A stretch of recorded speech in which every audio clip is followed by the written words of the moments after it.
before the show for our show. And it is time. We're going to spin the wheel, but we already know who it is. It's Dr. Greg Popcak this morning. Greg, can't wait to spend some time with you this morning. So much talk, not only in the areas of faith, but in the secular world as well, about this life balance between work and personal life.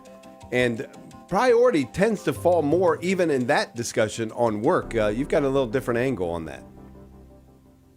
Yeah, absolutely. And I got to say, if you knew who was going to be on before you spun the wheel, I feel like this game is rigged. I know. Yeah, we got rid of the wheel on the third week. We're like, God, we already know. Okay.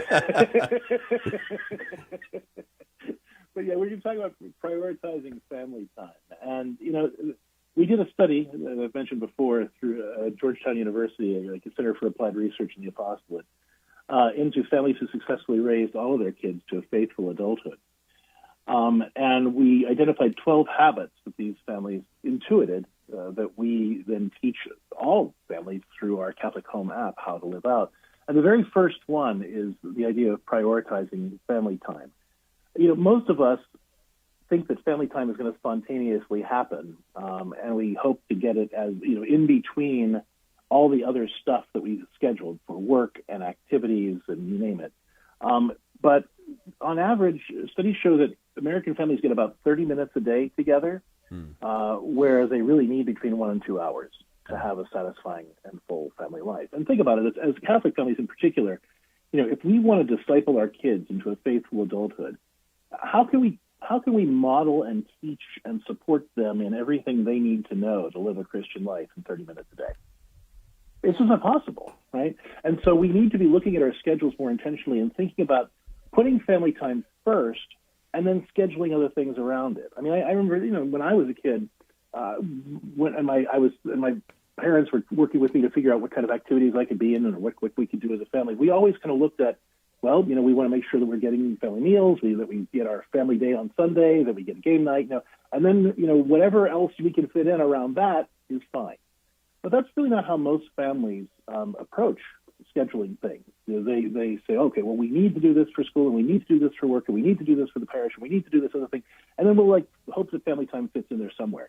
And we're surrendering our power then as parents to be a positive influence to our kids and disciple them in what it means to live a Christian life. Don't you find that so much of family activity now is around sports? I mean, when I was growing up, sports really didn't happen until like junior high, 7th, 8th grade. Now they're starting at 3 years old. And I hear parents struggle with that, and then I hear other parents say, well, the whole family's here, so this is family time. So how do you kind of talk about that? Yeah, that's interesting. I'm not knocking sports or any activity. Right. I think as long as we can do those things in a way that allows us to prioritize family time, they can be fine. But actually, to your point about, isn't going to the kids' games or recitals or whatever, isn't that family time? Research actually shows no. There was a study done on what are called booster parents, right? So, when you go to your kids' games and you help out and you're selling stuff and whatever. What the study actually showed is that kids don't see that as time together with their parents. They see that as their parents are coming to develop the adult social life, because the adults are hanging out with the other adults and kids are hanging out with the kids. And we all happen to be there, but we're not interacting with each other. So as far as contributing to the health and good dynamics of the family, it doesn't really have any effect at all. I know my own family, Greg, the sports now have turned in, individual sports have turned into year-round activities. Baseball goes all year, football, basketball, all those things. Yeah. And I had conversations with my sons. I don't ever remember saying, you know what, we're not going to play travel ball because I want more time just to sit around and make sure we're getting good family time at dinner. And I did have these conversations, but I don't remember my son saying, oh, thank you, Father. That's such a brilliant idea. Yeah, let's do that. And all of my friends think it's brilliant as well. I mean, they're right. You have to be able to say no.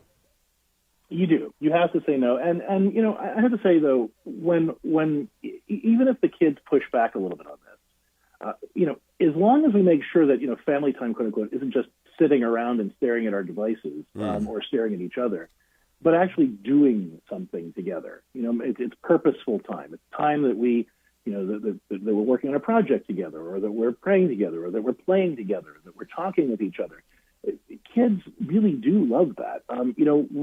There can be a difficult transition when we've taught kids that the main diet of their lives should be activity as opposed to intimacy. But everybody was made for communion. And when we actually give our kids the opportunity to experience being together as a family and enjoying each other's time together, they look forward to it, and they don't actually mind giving up on those other things. It is, and I would say too, as a Christian family, it's a powerful way to witness to the world that you don't have to be consumed by all this stuff, and that the fear of missing out is actually a lie. That what we're really all missing out on is connection and a real family life that enables us to learn how to appreciate the gift of life instead of constantly being busy and running to the next thing. I want you to hit that again as far as prioritizing family time, intimacy over activity. That's the big push, right? So that's where you're going to get the push back, and you've really got to believe that it's more important. Well, and that's what Jesus is really teaching us in the story of Martha and Mary, which was last week's gospel.